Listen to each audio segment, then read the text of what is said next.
Saudara, tinggal menghitung hari lagi menuju tanggal 28 November, di mana merupakan hari pertama masa kampanye dimulai. Sejumlah aturan berkampanye tentu harus dipatuhi ketiga pasangan calon. Dan lebih lengkap ya, kita telah bergabung bersama Jerry Sumampo, Koordinator Komite Pemilih Indonesia atau TEPI Indonesia. Pak Jerry, Assalamualaikum, Ya, apa kabar? Pertanyaannya adalah seperti ini, Waalaikumsalam. masa kampanye ini akan Waalaikumsalam, dimulai Mas. setidaknya 4 hari lagi atau 28 November. Ya, Tentu ya, baik. Pak Jerry, masa kampanye kan tinggal menghitung hari lagi. Setidaknya kalau kami hitung tinggal 4 hari lagi nih. Tentu ada aturan dan rambu yang harus dipatuhi oleh ketiga paslon. Yang harus di-highlight soal aturan ini agar paslon tak ada potensi melanggar itu seperti apa? ya. Sebetulnya kalau sekarang ini paslonnya sudah melanggar semua ya, karena pemasangan baliho, alat peraga sosialisasi atau alat peraga kampanye ini sudah terjadi masif di berbagai tempat. Padahal sekarang ini belum masa kampanye. Yang kedua, yang saya kira harus diwaspadai karena itu tema tentang pemilu damai itu menjadi penting itu adalah kemungkinan kan ledek-ledekan antar paslon ya, para pendukung dan lain-lain ini akan cukup tajam dan keras ya. Karena itu perlu diantisipasi oleh semua pihak, oleh pasangan calon sendiri supaya mampu mengkonsolidasi ya para pendukungnya dan penggemarnya supaya tidak terlalu keras dalam dalam benturan-benturan wacana ya. Tapi juga yang penting aparat keamanan dan kepolisian misalnya seperti tadi sudah ada deklarasi damai, saya kira itu baik. Cuma kita tinggal menunggu ya implementasi konkret di lapangan itu seperti apa.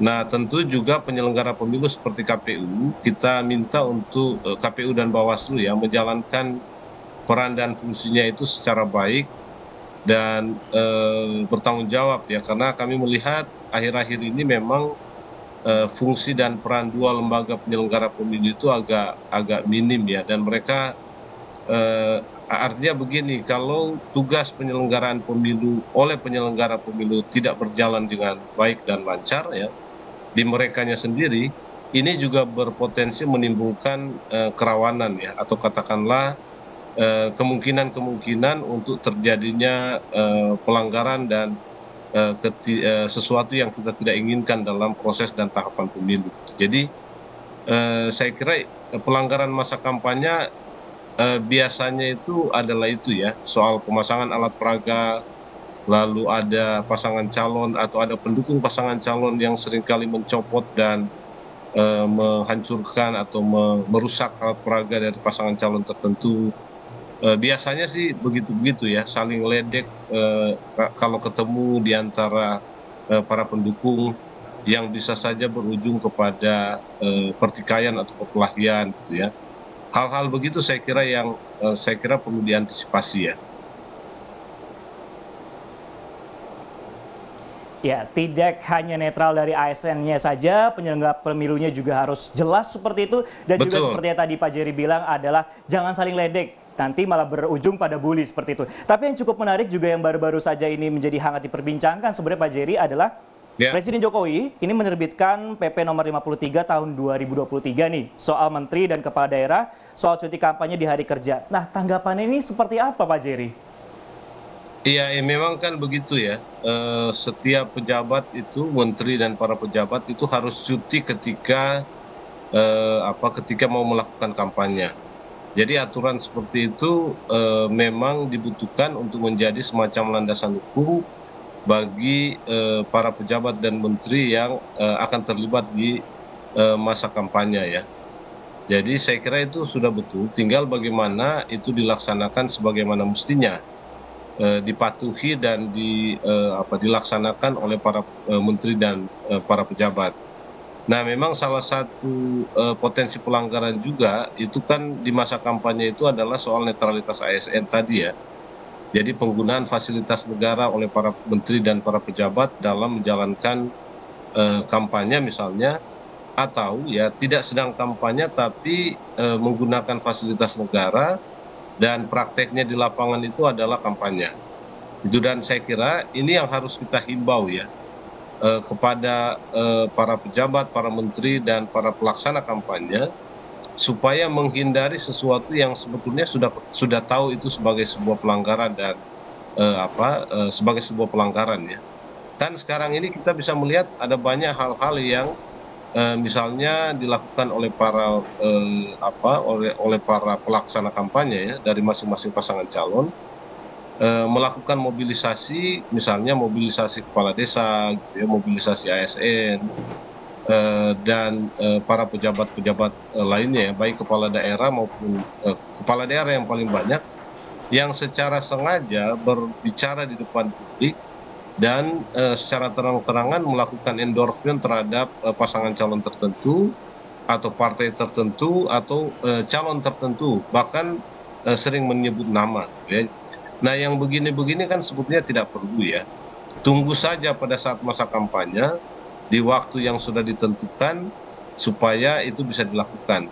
Nah, sekarang itu kan bisa menimbulkan ketegangan ya, karena nanti itu juga akan berujung kepada penindakan yang dilakukan oleh penyelenggara pemilu. Kita bisa lihat sekarang di media sosial banyak sekali yang jenis seperti ini. Ya, kalau ini makin banyak, tidak ada penegakan hukumnya, karena memang mungkin ada keterbatasan, baik keterbatasan sebagai lembaga penegak hukumnya maupun keterbatasan regulasi. Ini kan bisa memicu emosi publik dan para pendukung, gitu ya. Lalu mulai terjadi hal-hal yang bisa saja berujung kepada sesuatu yang nggak kita inginkan. Nah, saya kira seruan atau surat yang dikeluarkan oleh Pak Presiden itu memang seharusnya begitu.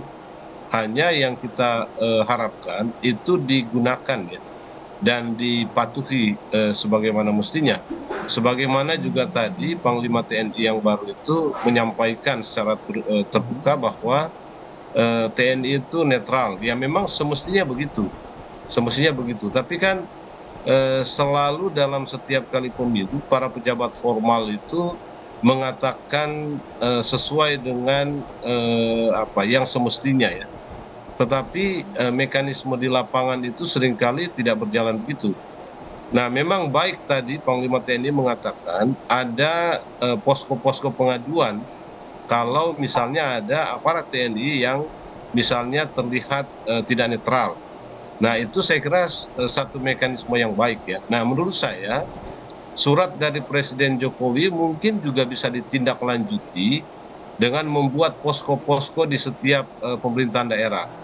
Supaya kalau ada pejabat-pejabat, ada menteri yang tidak mematuhi aturan itu atau tidak menjalankan aturan itu bisa dilaporkan di posko yang dimaksud, tidak hanya semata-mata di Bawaslu.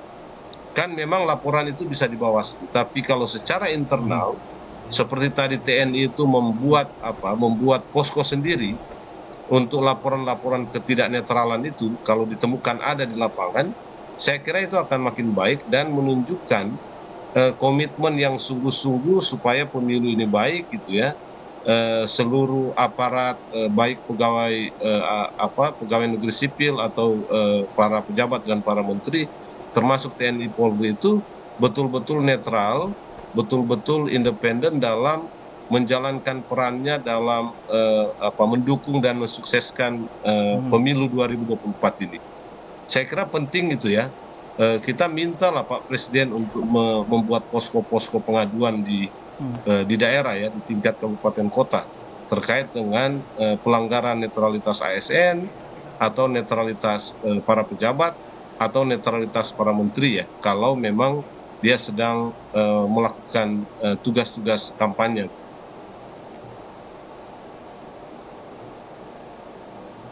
Baik, Pak Jerry, terima kasih saat telah bergabung dalam Rumah Pemilu, dan yang di-highlight memang netralitas ini penting dan jangan sampai menggunakan fasilitas negara untuk keperluan-keperluan ataupun juga kepentingan di masa politik ini ataupun juga jelang pemilu 2024. Terima kasih Jerry Sumampo, Koordinator Komite Pemilihan Indonesia telah bergabung dalam Rumah Pemilu. Dan